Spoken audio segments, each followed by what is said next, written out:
Have you ever been in a social situation and just felt off? Like connecting with people is suddenly harder than it used to be? Well, you are definitely not alone.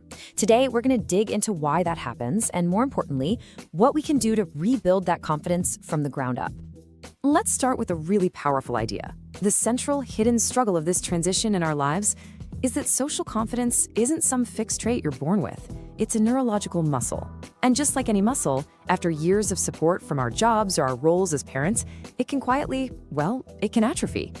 Before you know it, something as simple as a dinner party can feel like this huge, high-stakes mission you're just not ready for. Now, this feeling isn't a sign that you've failed.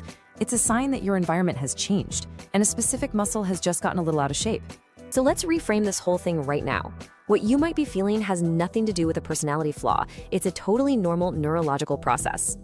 Think about it like physical fitness. If you stopped going to the gym for a few years, you wouldn't blame your personality for getting out of breath on the stairs. We're going to apply that exact same thinking to your social confidence, taking it out of the realm of personal failure and putting it where it belongs, in the world of practical, trainable skill. Now, this weakening process actually has a name. It's called habituation decay. It sounds technical, but the idea is simple. Think of your brain as having a social alarm system. For decades, all those little daily interactions at work or with other parents kept that alarm system perfectly calibrated. It knew what was a real threat and what was just, normal life. But without those regular low-stakes workouts, that alarm gets way too sensitive. It starts to see normal social connection as a potential danger. And that's what makes once easy interactions feel so hard. Okay, so why does this social muscle get weak in the first place? It's not just that we're out of practice. There are these powerful, almost invisible forces at play. Big structural shifts in our lives that basically create the perfect storm for a social retreat. By actually naming these forces, we can see them for what they are. They're external factors, not some kind of internal failing. And that, right there, is the key to taking back control. This slide, I think, captures the single biggest change we go through. We move from a life of what you could call forced proximity to one of optional engagement. Think about it. For most of our adult lives, our social world was just built in. Work and family gave us this automatic social scaffolding. You didn't have to consciously decide to talk to people. It just happened all day long. After retirement, that scaffolding is gone. Every single social interaction requires a conscious choice, a deliberate effort. And that makes each one feel bigger, more high stakes, which of course creates anxiety about getting it right. Let's zoom in on that first force, the scaffold loss effect.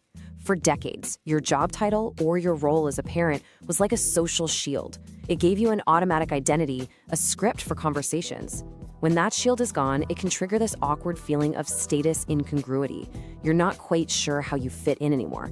You feel socially exposed, maybe even a little role-less, which is a deeply uncomfortable place to be. Next up is a classic brain glitch that just gets louder as we get older, the spotlight effect.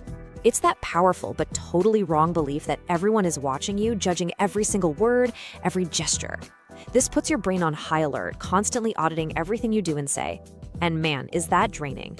It creates such a high cognitive load that social events start to feel physically exhausting, which naturally makes you want to avoid. Now, let's combine that with something called the laking gap. And this is fascinating. Research has proven that we consistently, and I mean consistently, underestimate how much other people like us after a conversation. This creates this powerful fear that you're being a burden, an interruption. So what do? As a protective measure, you start to self-silence, which ironically creates the exact isolation you're trying to avoid in the first place. And finally, there's a purely biological factor that often gets mislabeled as social anxiety. It's called sensory processing fatigue. As we age, there are natural changes in our brain's ability to filter out background noise and other stimuli. This means a busy restaurant or a crowded party can feel genuinely overwhelming. Your brain is paying this extra biological processing tax just to be there. So wanting to leave a loud party isn't a social failing. It's a very real physical response to sensory overload. Okay, deep breath.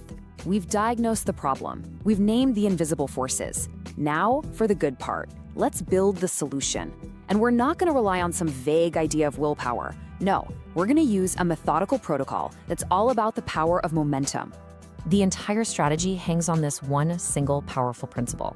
Social courage is not something you just summon up out of thin air.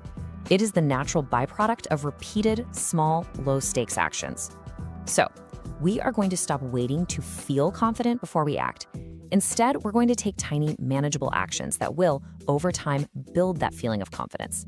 It's all about creating momentum, one little push at a time. This plan is called the Social Exposure Protocol, or SEP, and it's built on 3 core rules that are designed to give you back a sense of control. First up, the 10-minute exit strategy. Before you go to any social event, you give yourself permission to leave after just 10 minutes. This completely removes the fear of being trapped. Second, the curiosity first rule. Your only job at an event is to be curious about other people. That's it. This shifts your focus from performing to just observing, which lowers the pressure immensely. And third, the reciprocity audit. At the end of the week, just count how many times you reached out versus how many times people reached out to you. This hard data almost always proves that your fear of being a burden is just that, a fear. So how do we actually put this protocol into practice?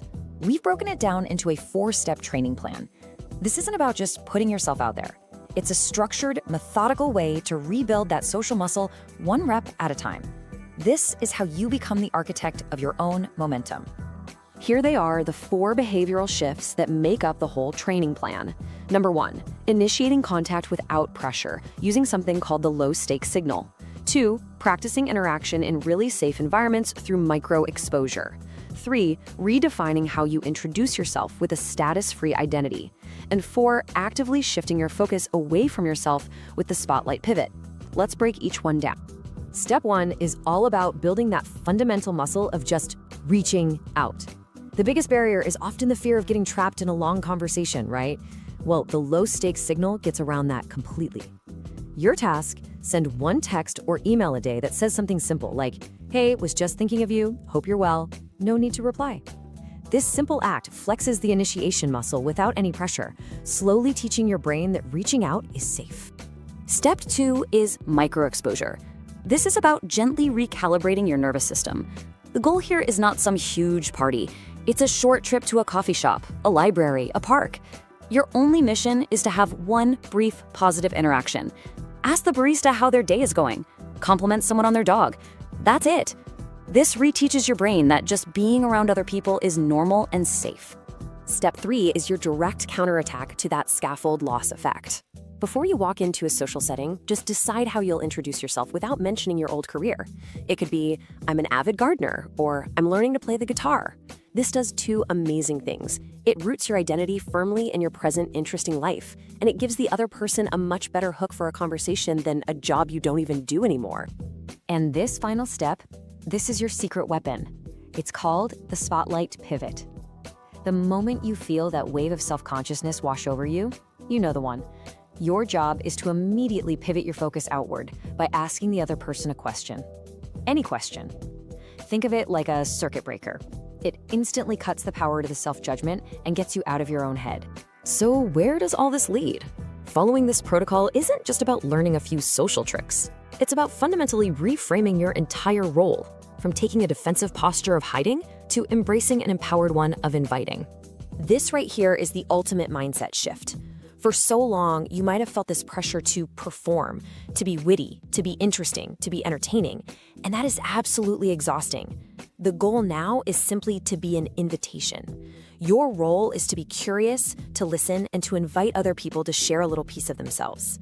When you let go of the need to perform, you free up so much mental energy, and connection starts to feel natural and fun again. If you take only one thing away from all this, please let it be this. Repetition is more powerful than courage. Don't wait around until you feel brave. Courage comes and goes, but repetition is a system you can rely on. Those small, consistent actions are what build the bridge from where you are to where you want to be.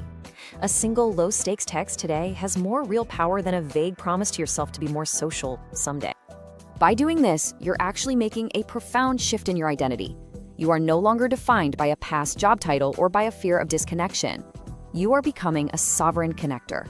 And what that means is that you have the tools, you have the strategy, and you have the power to build the exact social world that you want, one that's defined by real depth, by connection, and a true sense of belonging. You are the architect now. You're in control. And so, we end with this question for you to ponder. This journey isn't about trying to get back to how things used to be. It's about building something entirely new. With these tools, you can design a social life that is more intentional, more authentic, and more fulfilling than ever before. So, who will you become as a sovereign connector?